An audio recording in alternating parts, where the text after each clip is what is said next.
And welcome back to the Buckle Up Podcast universe with Brandon Rush and Mama Rush. We are here today with Rachel Rose, who I know from Bold and Beautiful. I've worked with her the last 10 years on the soap opera Bold and the Beautiful. We have 11 million viewers and listeners in 28 countries and 268 cities around the world and on 6 continents. So we're very excited to have Rachel on here to come and tell us her story. She'll be here momentarily.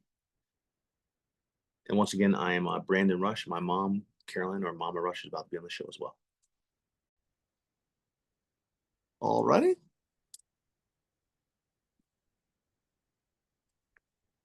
Let's see here.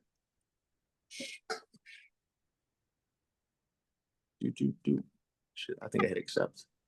Sorry about that. There we go. Hey, Rachel, how are you doing? Good. How are you doing, Brandon? I'm doing well. Rachel, my mom is on the line here too. Her name's Carolyn, but we call her Mama Rush, so either or works. Hey, Mama. How's it Well, going? fine. How you doing today?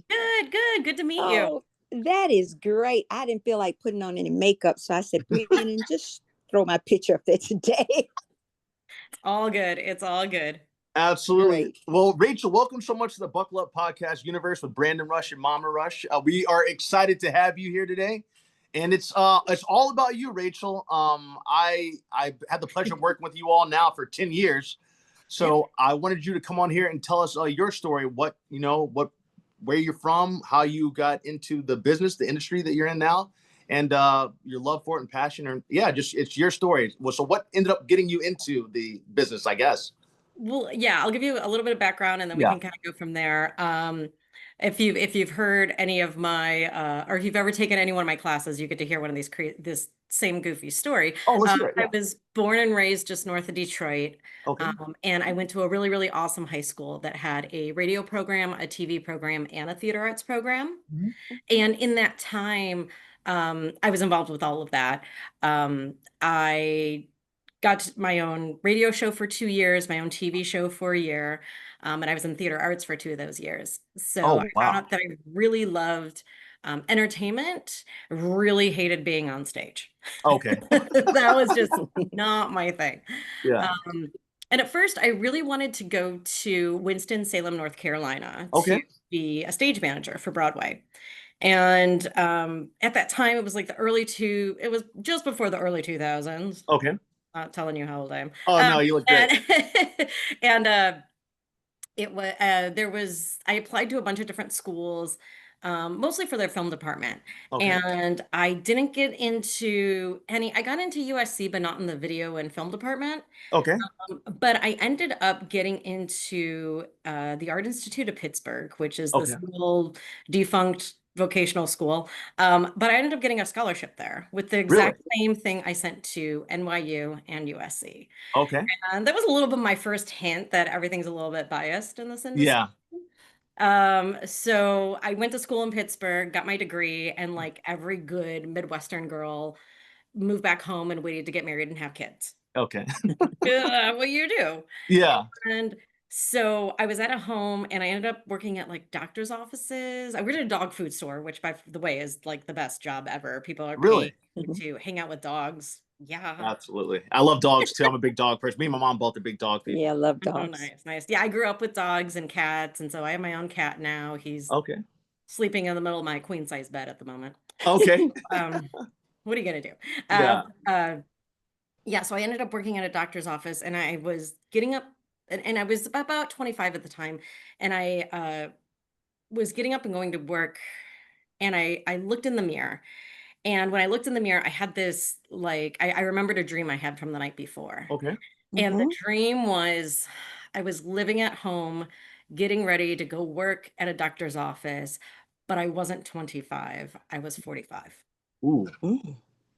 Wow. And that was my little kick in the butt of you got to do something. Yeah. Like you can't wait for life to happen to you. Amen. You have to do something. So I prayed about it, saved up for a year, and moved out to Los Angeles. Oh, wow. Good for you. I had some friends, a friend of mine who lived in Hermosa Beach, and I stayed with her. I have some cousins who live out here in Irvine. They let me stay with them. Oh, nice. Just trying to figure out, the lay of the land and stuff. And Yeah. I always figure I can live anywhere in the world as long as I have three things. One is a roof over my head, one is a job, and one is a church. Yeah. If Amen. That's those three things, I can go anywhere I need to. And so I had researched some churches out here, and I came out here and I was going to Mosaic for a while. Okay. But yeah, I came out here, didn't really have a place to live, figured Glendale was kind of like the safest area to be by yourself for the first time. Kind of reminded me of the suburbs of Michigan. So Okay. I was okay with that. And then I got my first job on Craigslist. Wow, really? Mm. What the first job I got was I worked at a small company that developed film, and I had majored in film in college, so I knew a lot about the different types of film that you use and the exposure and all that stuff. Okay. Oh, wow. But then there was a talent agency that had a ad on Craigslist looking for a receptionist. Okay. And so I was like, well, I'll give it a shot. And when I was working at when I was going to Mosaic, they had their own kind of like film department and did their own stuff. And everybody's like, you're really organized. You'd be a really good agent. Yeah, absolutely. So I got into this agency, and like 6 months later, I was like, I do not want to be an agent. This is glorified retail. Yeah. Want to do. Understandable. And so but I kept working there. It was a really great place to start. I learned a lot about the industry. But all my friends, everybody I talked to on the phone every day was on casting. Yeah. Because that's what you do at a talent agency. You're always talking to Absolutely. casting, finding out appointments, submitting clients, locking in people and, giving out details, all that fun stuff. So you always have these connections. Okay. And finally, I just got bold and I just started asking people, hey, does anybody know of any positions in casting? Yeah.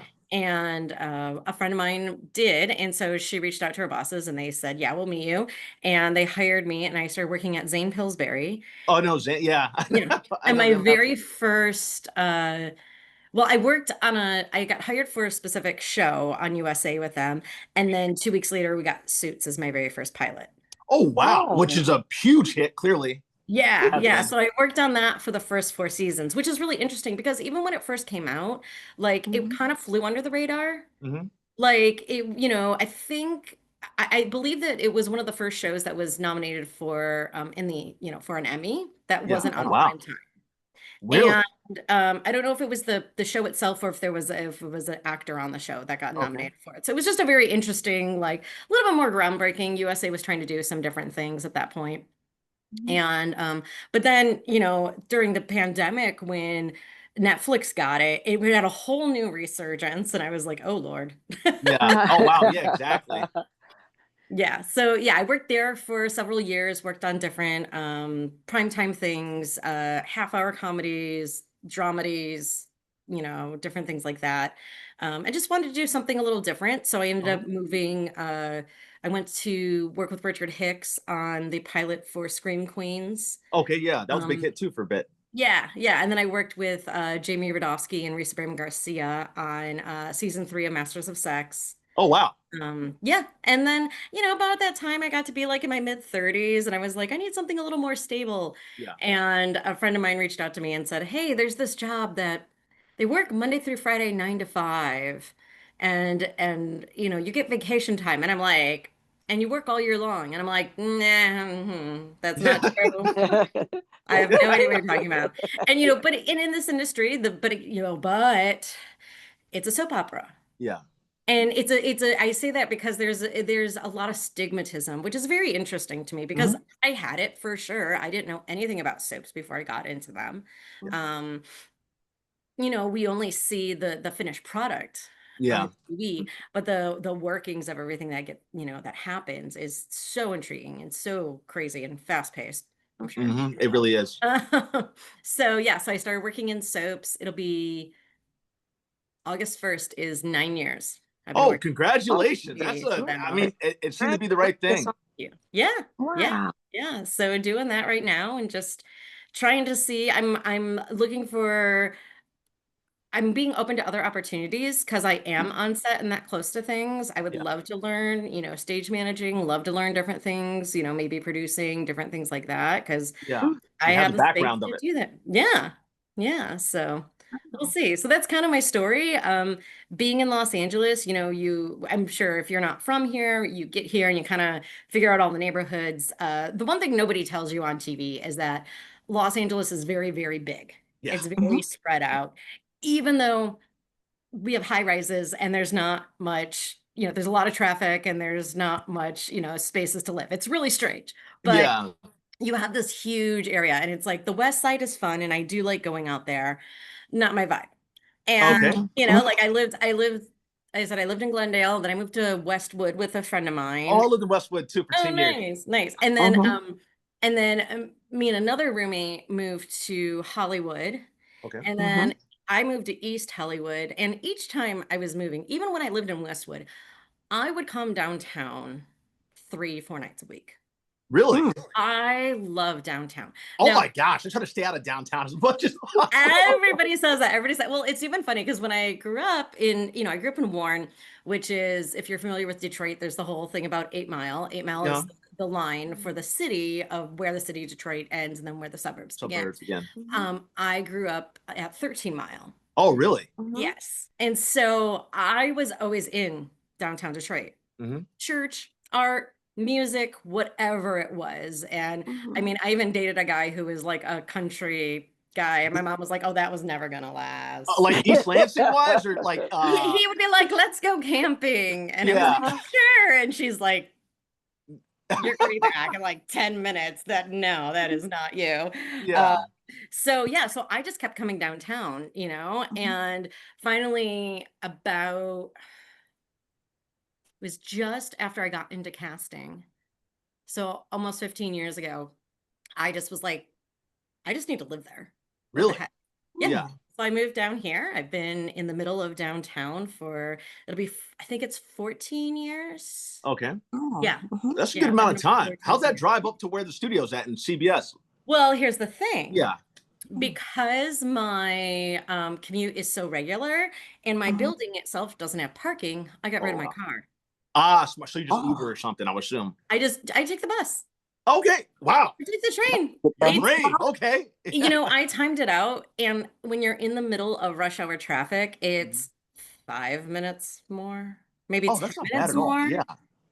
So it's still, if it's taking me 45 minutes versus 55 minutes, but in that 55 minutes, half my job is on my phone. Are people getting to set on time? What's happening? Is there a fire I need to put out? And I don't have to pay attention to the road or the people around me. That makes my life easier. Yeah, you're absolutely right. Yeah. And as you know, in LA, like my whole, the rage is gone. Oh yeah. Oh my gosh. Yeah, it's a so crazy. lot. Yeah, it's definitely a lot. I commend you for taking a bus. Look at you, Rachel, doing all kinds of stuff. I never would have. I've had to ride the bus a couple of times, and then you talking about the fact that things happening. My Cadillac converter. Last time I worked in Bold and Beautiful, my Cadillac converter got stolen out of my car. Someone cut out. Wait, when you were at the show? No. So no, it was before that. Yeah, so I was about to head to set, and then I'm like, wait, why does my car sound like this? And someone had cut out my Cadillac converter. So I called in. I was like, hey, look, I'm gonna be a little bit late because I had to take an Uber now because my Cadillac converter got stolen. That's crazy. It really is. But Rachel, it seems like you already have the producer qualities in you, having the background first from Michigan and doing your own TV show, your own radio show, and then you said one other thing too. Doing theater. And doing theater. You already have that background. Yeah. So if you ever decide to do that, or if there's a project that someone needs that, you're there to be able to do that. Exactly. That's kind of, I always, especially, I don't want to say especially in the Midwest, but I feel like with women, Mama Rush, you grew up in a different generation and I get it. There's different opportunities that you didn't have that I get to have. That's correct. And it's so interesting for me talking to my mom or to my, maternal figures in my life where, to them, it's like, oh, you're not married, you're not seeing somebody. And I'm like, I don't have to. Yeah. That's correct. Whereas, my mom got married in 1972. She couldn't get an apartment or a Oh, credit wow. card Yeah. without a Oh, husband or a wow. father signing for that. Uh-huh. Uh-huh. And so I'm in a totally different path of life instead of needing to have a spouse so that I can move forward with what I need to. I can want a spouse, and if it happens, it happens. That's correct. I get to step forward, and yeah, I can be at B&B as long as I want to. I could step into a different project if I want to. I Yeah. can do different things on the side. Mm-hmm. If I want to change it up and move to Atlanta, I could do that. Yeah. The Yeah, only person I have to consult is myself. Amen. that is correct. And talk to yourself in the mirror and make that Exactly, decision. exactly. And it's so interesting where sometimes I go to, I get, especially growing up in the church, you have your Uh-huh. spiritual moms and dads too. And Mm-hmm. I Yep. kind of go to them like, okay, what would you do if you're in my situation? And what I Mm-hmm. get from the women is, I've never been in that situation. Really. I've Wow. Um, never had that opportunity. Yeah. I've had yeah. to stick with the job that I had. I had to stay Mm-hmm. with the moment that I had Yeah. because there was Mm-hmm. no other opportunities for me to step into. And I was like, Yeah. oh, But Yeah. Rachel, I just love hearing that because you've had the opportunity to just learn people, learn where you feel happy. If you're not happy somewhere, you just exactly. pick up and go someplace. Even where you're living, you move from one place to another. And that is so great. I think everyone should have that opportunity, especially young people. Yeah. Enjoy this life. But what I want to ask you in that casting business is always so interesting to me, your profession. Since COVID time and before Yeah. COVID, do you like doing in-person interviews or more the type like Zoom? Where do you get a better feel of someone going out for a role? Well, it's interesting because before COVID happened, number one, most of us in the casting world didn't even know we could do casting from home. Really. Oh yeah, you'd have some people self-tape, but it's mostly because they couldn't show up to a Yeah. certain That's. Mhm. audition, Mm-hmm. or they were in a different country or something like that. Yeah. But Mm-hmm. it was never the how do I say the basic or the standard Hmm. was Mm-hmm. having that. Whereas now it kind of is, and then seeing people in person is a different thing. I think with different shows, it matters greatly. Mm-hmm. You know, even like when I worked on Suits, it shot in Toronto. Okay. So not everybody was here in Los Angeles, A lot of Canadian. Mm-hmm. so we did have some people self-tape, and if their self-tape was good, we would send that forward. But we always like to have people come in the room so we could read with them Mm-hmm. as well. Mm-hmm. And we put everybody on tape because our producers were constantly going back and forth. Our producers and directors were, after the pilot was done, very rarely did we have them in the room for our Mm-hmm. casting sessions. Okay. Mm-hmm. So it just depends on the type that you're doing. What's interesting about daytime, and it's kind of a quote I came up with, and I think that daytime is live theater on steroids. Yeah. It is, you have a three-quarter stage setup. Uh-huh. You have a choreography of where you need to be, where you need to go, what the director's looking for, who's going to be focusing on what. Uh-huh. And you get one or two takes and you move on. There's no in between. There's no, well, maybe, or I almost, no, we got to keep going. We have 40 more Uh-huh. pages to do today. Mm. So there's a lot of things that are happening at the same time. So what's great is seeing people in person, especially for us. We Mm-hmm. may do something preliminary to have people read on tape. Mm-hmm. We have people from, number one, not even all over the US, but like all over the world Oh, that that's watch our great. show. So a lot of people Mm-hmm. would like to do it, but having people in the room. So we want to see people where they're at, and that they can have a scene. If anybody's out there, if you get a scene for a soap opera, I'm going to guarantee you right now, 98% of it is fake. Oh There wow. is I didn't no know character with that name. If there is a character with that name, that scene's already been done a few years back. Uh-huh. Uh-huh. It's because the storyline, everybody wants to know, everybody wants to, Mm-hmm. hear what's next on the show. But what Mm-hmm. also happens is we want to see what you create with that scene. Mm-hmm. So when we go, Oh. oh, hey, that's a good thing, and they've got the right look. Oh, and their height, which matters, especially in theater or in something like Mm-hmm. like that we do for our Mm-hmm. staging. Well, their height would be good too. We'll do callbacks for me and my boss in our office. We call it our live session.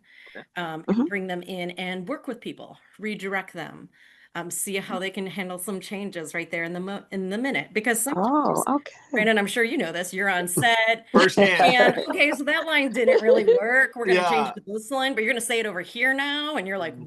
where is this? What is Yeah. happening? No, you're absolutely That's right. so interesting. Well, how long does it take to put an episode together, like a show for 30 minutes? Or I think the Bold and Beautiful is now 1 hour. No, Are you we're a half hour. We're a half hour. We're half the hour? only half Okay. hour show that So so behind the scenes, it takes about how long to get that half an hour done? you know,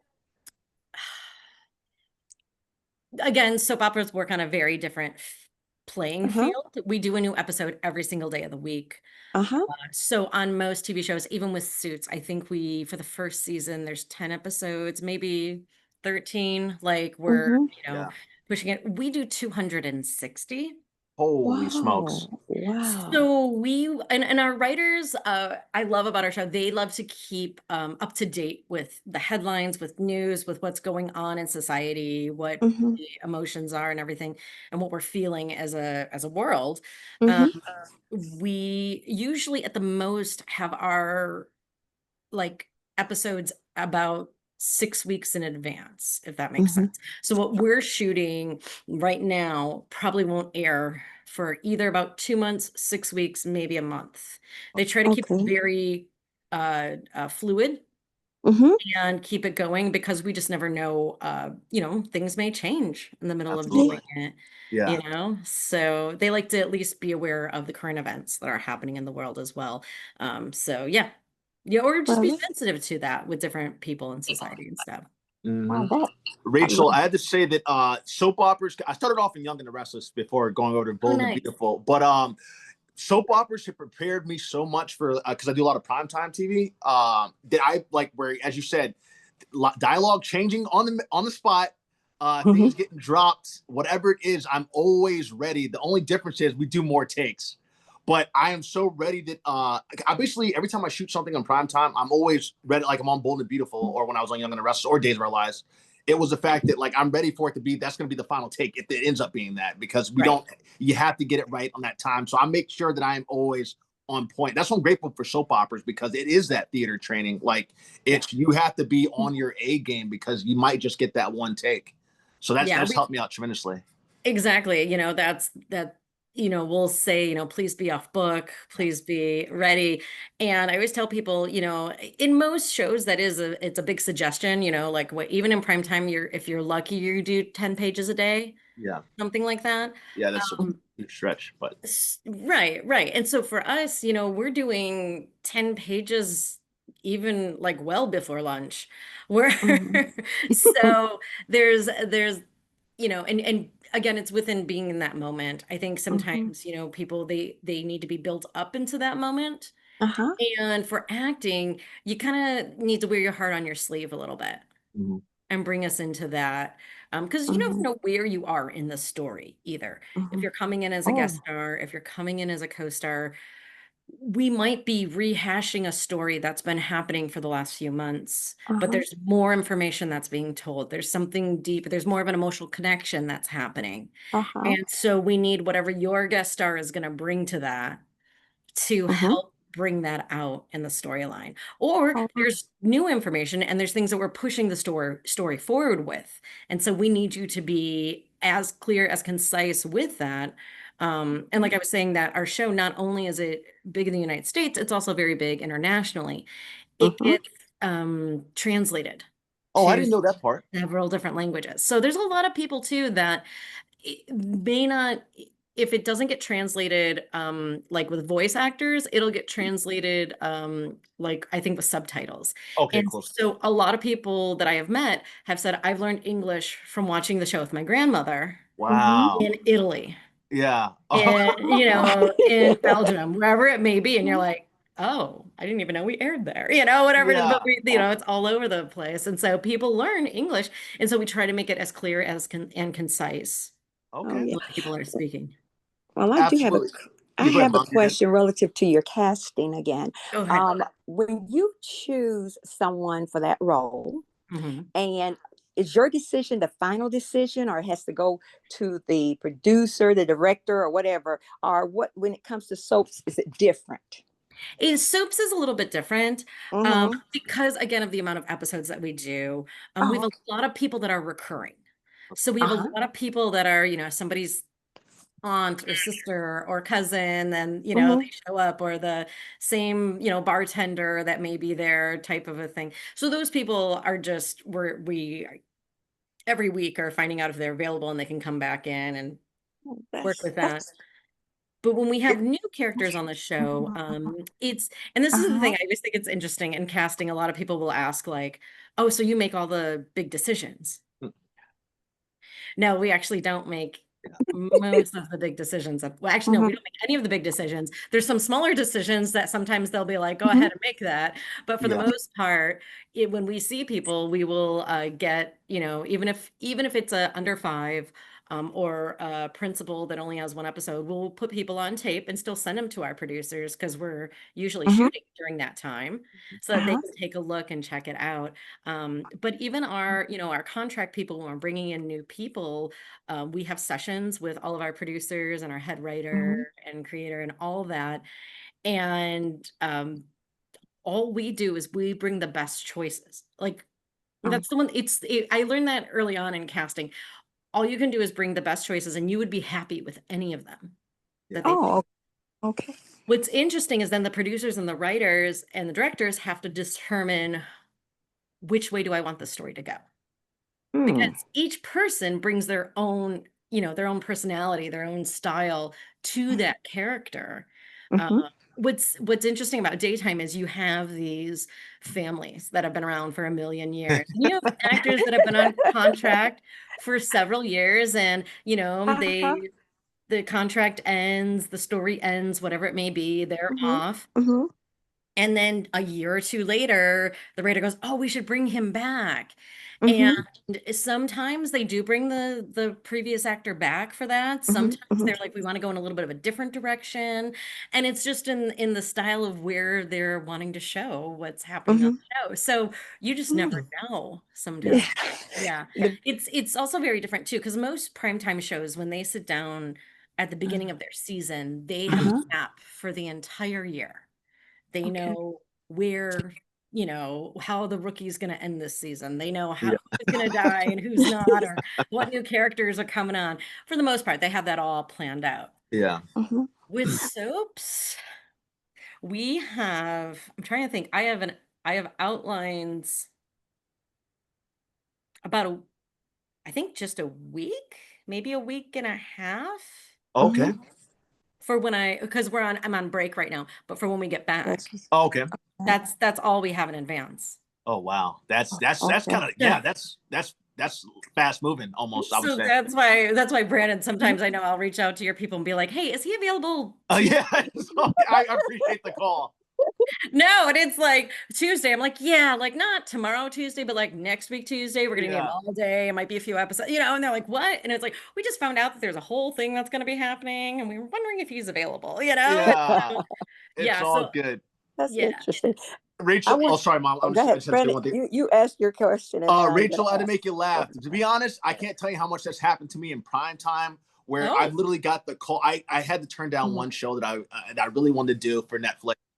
It would have been a bunch of episodes, but I couldn't do it because they literally called the day before. They're like, hey, and that's happened a few times with a few different things, but they're like, hey, yeah. is Brandon available? Can he be here tomorrow? And I was in Los Angeles. I was filming in New York, and I Oh was like, oh no. my gosh, I was like, I can't leave right now, because even having to figure out the flight, I could pay for Right. that, but will I land in time? Because by the time I'll be landing, it'd be around like six in the morning. Sets probably already starting by that time, so it Yeah. would be, and I don't want to be late. So I've had that thing several times. When I did Scorpion for CBS, I found out at 4 p.m. they're like, "Hey, is Brandon possibly available tomorrow to book this?" And they're like, "We'll let you know pretty soon here." At 5 o'clock, they're like, "Hey, can you come down to Manhattan Beach Studios to get your wardrobe fitting?" Because I booked it. And then they're Wow. like, "Hey, you're actually going to be on set at 4 a.m. tomorrow night." Like in the morning, Yeah. 4 a.m. in the morning. Mm-hmm. So I've had it happen. It happens in prime time too. Oh, okay. That's good to know. I always feel so bad because I'm like, so what are you doing right Yeah, now? it's all good. I feel bad when because I love working. I love this yeah. business. I love everything about it. So I hate when not able to do projects because I just might be in a different part of the world or working on something already. So I hate that I have to turn things down. Well, But that's TV. I call if you want to go back to the Sex and the City adage, TV is the land of Mr. Right Now. yeah. It's Oh, who's okay. available right now. Features are more of the land of Mr. Right. Mm-hmm. They can wait, they can move things around, they can do what they need to. So Absolutely. Rachel, what was one of the things when you were, I guess I was switching more to, I wouldn't go so much with daytime, but when you were casting in prime time, when you were reading over those scripts, when you were calling, what was it like for you to do that process of looking at those scripts for this episode? Let's say, who am I going to call in? What kind of made your decision, or what was your thought process behind? Because it's just words on the paper, obviously, for the listeners out there. But I'm going to call these 5 actors in because I think these 5 actors might have something, including looking at their reels, or if they didn't have a reel, what was in their picture that got you to call them in. Again, I always say this, casting is very subjective. So it all just very greatly depends. One of the biggest things that, I think that people miss in casting is that we have to pay attention to not only where our writers and producers and directors are going, but where our studio and network are. Yeah. And so there's certain people that the studio network just don't love. Oh, really? And so we're paying attention to that and we might love them. So we really want them to get hired and they're just and it's personal preference. So it's not like, oh, this person's a terrible person. Well, believe me, there are some terrible people, but, but there's this, we're not ever going to hire them. It's just, I don't really feel it. So being able to navigate and to hear all the opinions of everybody around you and making sure that everybody's happy is a very huge skill in itself. So it depends on the show. Yeah. It pretty much depends on the show. There's and it's what you find is like certain writers and producers love certain TV shows themselves. So you kind of look at those shows that they liked and who else could we, use from this and play around with some different ideas. And I call it appeasing the casting gods. Understandable. You find somebody that they may find more favorable because the thing in casting, and I'm sure you'll get this, Brandon, with everything going on. We want you to get the job because it makes our life so much easier. Yeah. We want to bring in a few people that we know are right, get it done. We're great. We're in a good space. Let's move on to the next role. We've got so many more roles we have to do, Rachel, I try to tell, sorry, Mom. No, you go ahead. Rachel, I try to tell my actor, I've been very blessed. I love the casting community. I love you. I love the whole entire the casting community. I would not be where I am today had I not. I went directly because I didn't have an agent at first, so I went directly with casting classes, and I did casting classes, performances in Los Angeles and New York. That's really where I got my start because I was able to learn and be seen from there. In those classes, I've learned from so many because you guys are each actually, I tell everybody it's not an audition. You were actually learning from these sessions. And about what I love about that was I learned from an early start back in I started doing them seriously in 2012, was the fact that you guys want us to win. I try to tell actors they're like, don't realize that you guys, there's a lot of that you guys don't have control over, meaning the fact that, yes, you do want the actors that you call in to be successful. You guys aren't the enemy. Furthermore, you aren't making the final decisions. You have the, at least in prime time, since I do a lot of prime time, you have as you said, the writers, the directors, the producers, then you have the studio, then you have the network. The casting is literally, they're trying their best they can for you, but your hands are tied to a certain extent as well because these other people are going to make their decisions on who they're going to cast. And when I knew that from the beginning, from doing those classes, that made everything easy for me. It was just about trying to explain to other actor friends, like, hey, like, don't get on the casting director. It's not, or casting associate or assistant. It's not their fault. They're trying their best. They called you in. Be thankful for that. I've had that question before in class where people are like, well, a casting office keeps bringing me in, but I'm not getting hired. And that's like, a good thing. And my response was, shut up and keep going. Yeah. Just keep showing up. That means they like you. Yeah. That means they're fighting for Uh-huh. you. That means they want you in that moment. Mhm. So shut up. Oh. Yeah. People need to No, be given the right arm to show up in that world. So come on. Yeah. absolutely. Sorry, Rachel. One last thing, then I'll No, let you go, don't not Mom. last thing. Keep on Brandon, because Rachel, I'll so get talk to her. I was blessed to play Officer Danoon on Blue Bloods in New York City for 5 years. Wow. I was flying to every audition. So I was flying from LA to every audition, or my mom, and when my dad was alive too, they would take me sometimes 2, 3, 4 o'clock in the morning to the airport to go fly out for that Wow. audition. I flew to Los Angeles, I'm assuming New York, a total of like 100 times for auditions. But Wow. hey, I believed in Mm. myself. But on my final time, I had 9 callbacks for Blue Bloods, and I had the Siobhan O'Connor is one of the executive producers and writers on that show. On my 9th time, I decided I wasn't going back anymore. I'm like, look, because I was thinking flying from Los Angeles to New York's a lot. So I Yeah. went in there and I did the part, but I was just frustrated. I was like, I'm never come back in. And I ended up booking it. They're like, wow, if you aren't a New York cop.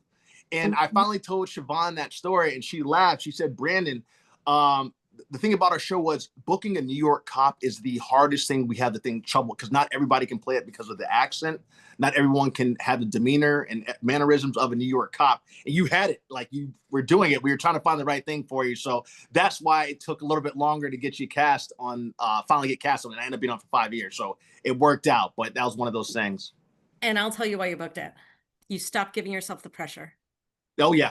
Yeah. Oh. It's one of those things where the best way I Mhm. can describe it, Mama, Mhm. is when you are out and you go to a bar and a gentleman starts hitting on you and you're like, oh, this man is desperate.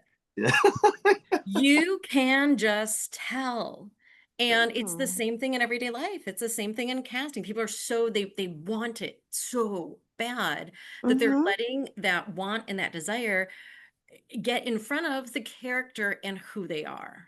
And Oh. Mhm. sometimes you just need to let it go. That when I worked at the talent agency, we would always say, book a vacation you cannot get refunded, and you will get a role. Because you go in and you're like, oh, I can't work those days anyways. I'm just gonna whatever. And you do Yeah. the best because all the pressure that you've been giving yourself is gone. Isn't it? Yeah. Mm. It's so Mm. true. I always book when I'm on vacation. Always. Yep, yep. Always, always. You got to change your dates a little bit. That's no, Yeah. it's yeah, yeah. Absolutely, Rachel. Go ahead, Mom. It's all you. Rachel, I want to ask in that casting bit again, if have you ever had a character that, well, it was written that that character would die out on this particular show at this particular time. So that happens. And then all of a sudden, um, I guess people started writing in, talking. What happened? Why did you kill her? Have you ever brought someone back from the dead?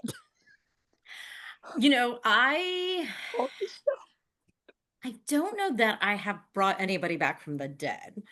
yeah, That's a whole thing. personal But show. but Me. I know that there's been different people that have been either their, the role is done, they didn't see it going Uh-huh. anywhere, it kind of disappeared. And when they finally got the feedback from network and studio, they were like, oh, wow, we really have to figure out something to bring this person Mhm. in.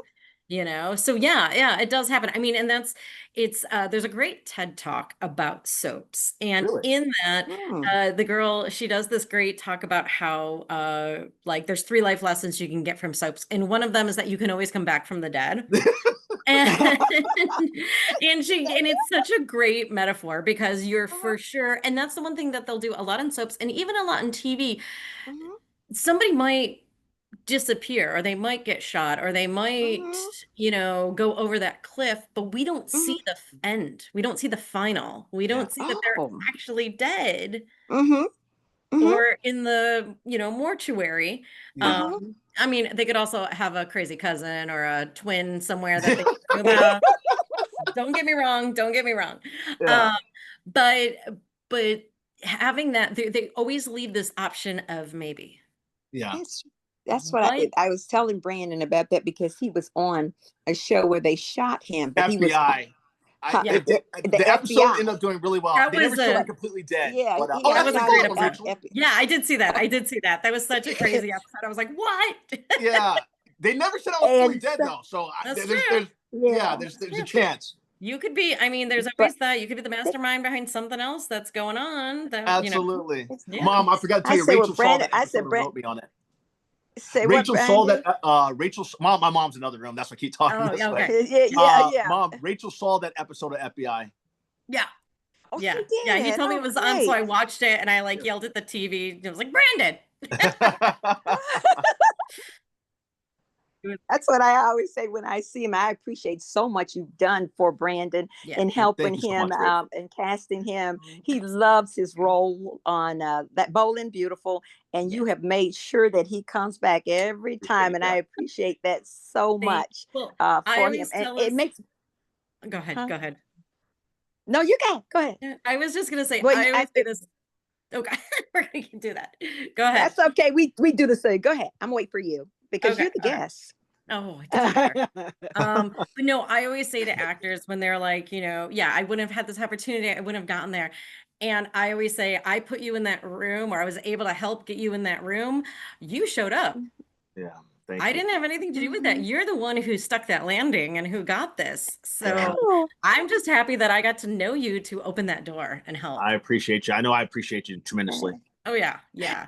Yeah, that's the one biggest thing too you'll find in casting in every office, especially my boss, is such a mhm, huge advocate for actors on the show and getting the right people in the right mhm, space. And we're always, painting a picture. That's kind of my favorite way to describe casting, especially on a soap. You're painting a picture with the people we have in the scene, the people that else need to be in the scene, and if there's mhm, extras and if there's, something else, I'm helping paint a picture of what Los mhm, Angeles looks like. Absolutely. mhm, mhm. Um, I'm okay, Brandon, sorry. No, you're good, Mom. you You're go good, right? ahead, Brandon. You Oh, go I ahead. don't. I've, I don't. I've written I down was a gonna. couple things. So you said you're on vacation right now. Are you on Yes. vacation? So how No, long do you get for vacation? Or in your business? How long? How many it, days? it depends. Every soap is different. Our show, Mm-hmm, we do get although most in the industry, everybody has the time after at Christmas time. mm-hmm, It's usually when that is for Christmas and New Year's. And then for the show, for the Bold and Beautiful right now, we get a week or two off around spring break. And then in July around summer break, we get a few weeks mm-hmm, off as well. I think when it started, the Bold and Beautiful, everybody was kind of like young families. And mm-hmm, so they wanted to make sure that families had the time to have off while their kids were on break too, or they could go mm-hmm, on vacation and not, have an entire set empty, so that's mm-hmm. what they've been working on. And I know it's been different. We haven't always shot 2 episodes a day. Uh-huh. But at one point they had only done that, and then they started changing it around and trying to make it more conducive to having different Mhm. types of uh breaks and space so that people have times for their families and whatnot. That is great. Well, wanted to know, has there ever been someone that you can remember, not in the acting world right now, I'm talking about a mentor that really shaped your life and made you that complete person that you continue to carry that mentor in your mind and think about what he or she said or did? I actually had the opportunity this Christmas to meet up with one of those people in my life. Oh, wow. It was Mm-hmm. she was my first grade teacher. And she Mm-hmm. was also my sixth and seventh grade teacher. I went to Okay. a very small Christian private school. And her name was Carol Veal. And when she was my first grade teacher, when you're a kid, you kind of have your idea of like what your parents do. Like they never existed until you existed. It's, you have no idea really. And I remember one time, like everybody was supposed to be taking a nap. I did not like naps. So I was walking around and she was drawing. And I was like, oh, is this something for class? Not thinking that a teacher had a life outside of anything. And she goes, no, Yeah. I just like to draw. Mm-hmm. And I was like, oh. And there were different things like I felt comfortable and able to go to her about and talk to her about life and everything and just connect with her. She always treated me like a human being or like not just Mm-hmm. as a kid, not Did. just as a student. Um, I mean, there's so many people in my life, including my parents, who have just been wonderful and supportive of me. And there's even, I'm kind of one of those people that will also do things out of spite. Okay. I've had several people tell me, "Oh, you'll never Oh, be able wow. to get to where you're at. Oh, you'll never be an associate. You'll never Mm. be any of these." And I'm like, I'm gonna go show "I'm you. sorry. I'm not Yeah. familiar with that word never." And That's so so Amen, sad. Rachel. so That's even going so back to sad. Brandon, what you were saying earlier about, well, you could do so many things. I can. It's amazing. I'm so excited. I Mm. have so many options and choices right now, and Mm-hmm. I don't know what the future is going to bring. Let's Yeah. check it out. Let's see what we can do. Oh my gosh, Rachel, I love that, and I love that you said that. People tell I Thank have that you. had that too, especially in our business, or just not even in our business. People that might be friends or people that know us that have said, "Hey, you can't do this." That's I love my grandma to death. God bless her soul. I grew up in a Christian family too. I went to Catholic school. I had my Catholic Oh, school nice. teacher on here actually, Ah, from eighth grade. Yeah, she was great. But my grandmother had told me like that. I said, Grandma, I used to when I was in college at University of South Carolina, I used to eat dinner with my grandparents every Wednesday. My grandfather would be at the church because he was Bishop Smith, and then I'd go pick up my grandma, Edna Smith, and wait for them. I'd wait for my grandfather to get home from church, or I'd take her to where we were going. And she right. told me one time, she's like, I said, Grandma, I want to be that thing on TV in South Carolina. She's like, what's that? I said, I want to be an actor. And she said, you can't be no actor. And I got so upset. And like, I went outside, I called my mom, and I said, Mom, Grandma said I can't be an actor. And my mom said, Baby, you can be anything you want to be in this lifetime. And That's so right. at that point, I stopped studying for the GMAT and I started looking for acting schools. One was in New York, the other one was in Los Angeles. I ended up getting into that acting school and went out to Los Angeles to pursue that, my dream of being an Nice. actor. But I've had so many people just like you over a lifetime. And I try to encourage people this way too, that you'll have people that tell you that you can't do something, and that's because they are insecure with either themselves or or they have their own fears that they're putting upon you. Sometimes it could be that way too when it Mm-hmm. comes to family. So I appreciate you so much for even for the naysayers or Mm-hmm. the haters, you Yeah. going out and being excellent. That's why I was so glad and thankful you said you wanted to come that you came on the show today. But for you to Absolutely. go and to actually say those terms, any person that hears this, even actors, you have been told that you can't do something, but yet you're still doing it every day. You're still showing up. You're living by faith that you have, and Mhm. you're blessed to have the support of a family like I had with my dad and my mom. My mom's still alive, thank God. But my dad was Mm-hmm. like, they showed me that support the whole time. Hey, baby, you can go do this. You can do it. You got us. At least talk to her, shoulder to cry on. And many nights I was calling, crying. Mhm. But that you could do that. So I'm so glad that you said that because that's a testament to Yeah. you and everything that you are doing to push your own families forward.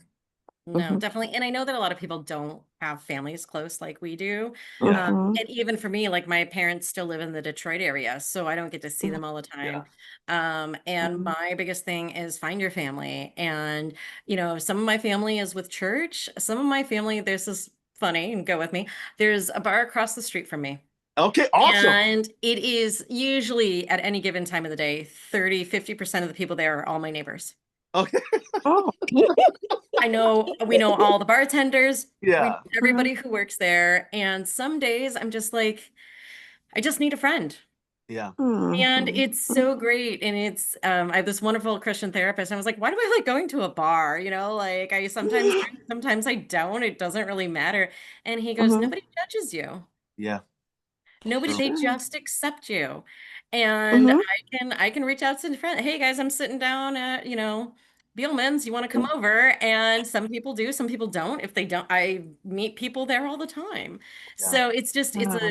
find your place, your safe place, your Mhm. place that you can be you, and connect there. Absolutely. Rachel, I That had a question for you is. because you've done so. I'm an East Coast kid. You're a Midwest Midwest woman. Yeah. What would you tell your 18-year-old self now? I would tell my 18-year-old self, none of it's going to work out the way you planned. None of it's Mm. going to be the way you thought.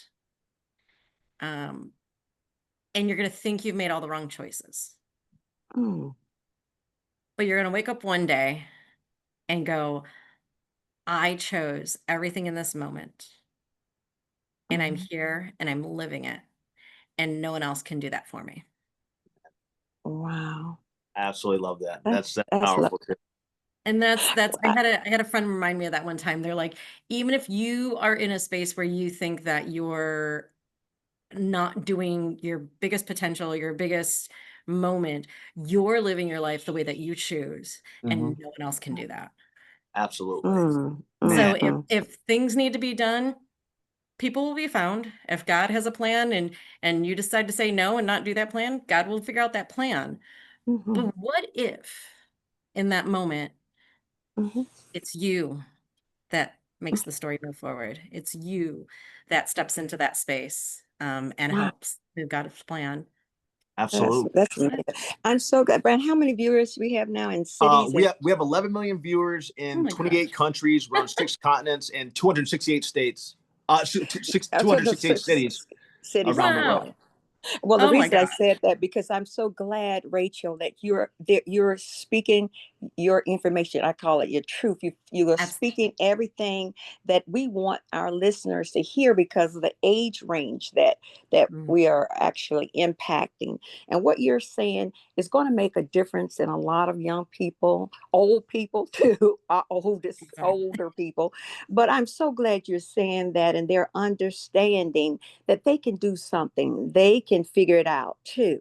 And you're Exactly. always figuring it out. I'm figuring it out Absolutely. every day. But I love that um, I've been blessed to be able to change careers as often as I Oh have yeah. with children.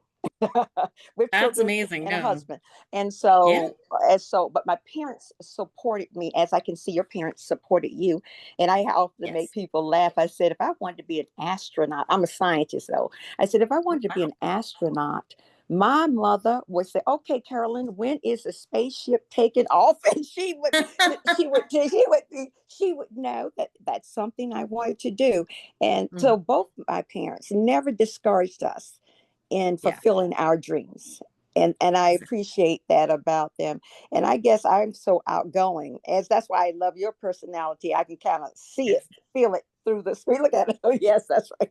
Um, I can feel that personality type similar to mine, but I love that you are telling this audience we have everything that I think, Brandon, that we want this show to hear. And Yes, ma'am. so casting, Brandon has fallen in love with all Love the the cast. casting people They, in California. yeah. I can And New tell York. you he And New really York and does. Atlanta. I He have to said say that too. they have been, Yeah. he said, you all have really been the glue for him. Yeah. You Mhm. have held him there. And every day he thinks about it, he said, Mama, the best people I've ever met in my career. And so that really says a lot for you That's awesome. and the profession you are in. Yeah. Yeah. Absolutely. No, Well, thank you. I think it's, um, in casting, again, like I said, we're not the people that want to be on stage, Mhm. but I discovered this earlier in life. I love helping people get to their full potential. Not saying that I don't have my own potential to get to, but if I can be a part of that somehow, I don't Mhm. need the statues. I don't need the awards. I don't need any of that. I Mhm. need to turn on FBI and see you on there. I need to have TV on and there's a commercial and go, oh my gosh, I remember that person. They took a class of mine or they auditioned for us, or oh my gosh, and now they're doing this big, huge thing that's so amazing to me. That's more reaffirming than any type of award I could ever get. So man. you're a Well, teacher as well. You teach classes. I do. I do.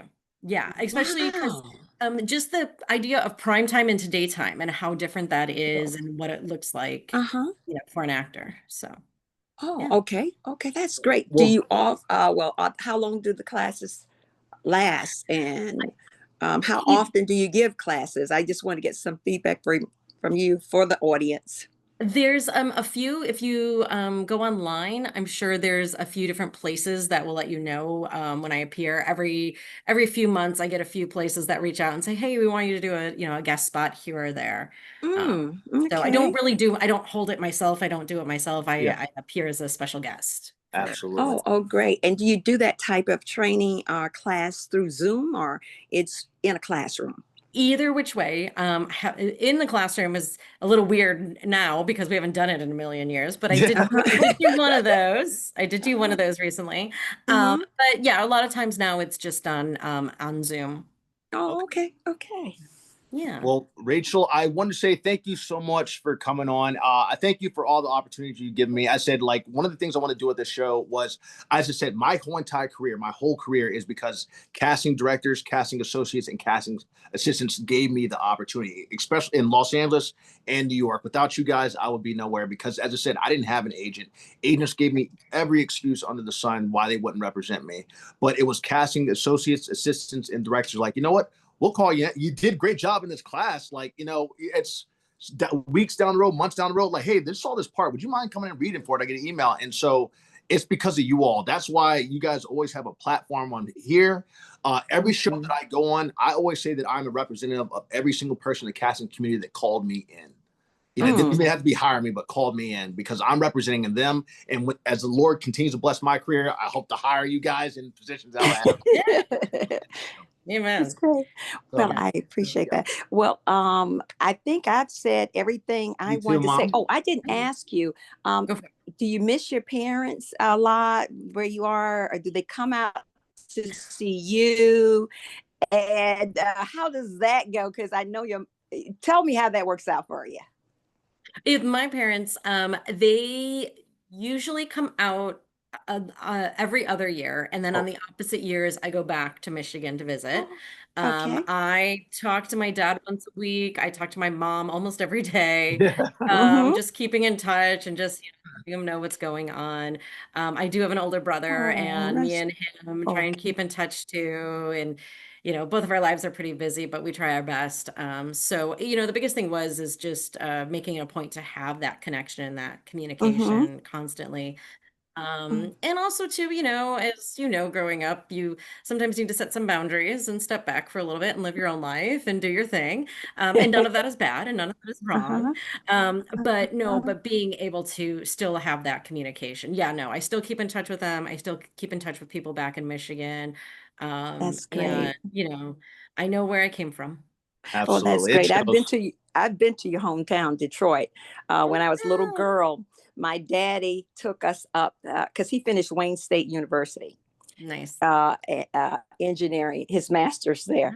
And I'll never forget, we went into the automobile factory where they build Ford. I think Ford has a big Nice. plant there. And I'm just a little girl walking around, and Daddy took us all over the place. And I just really enjoyed it. It was just so much fun to be in Detroit. I'm glad it wasn't cold.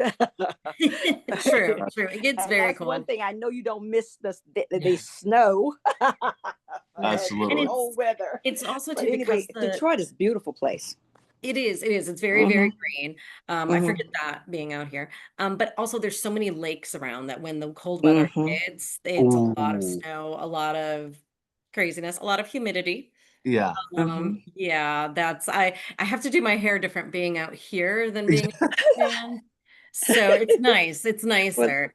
But yeah, it's very different. Just even in the pace of things. uh-huh.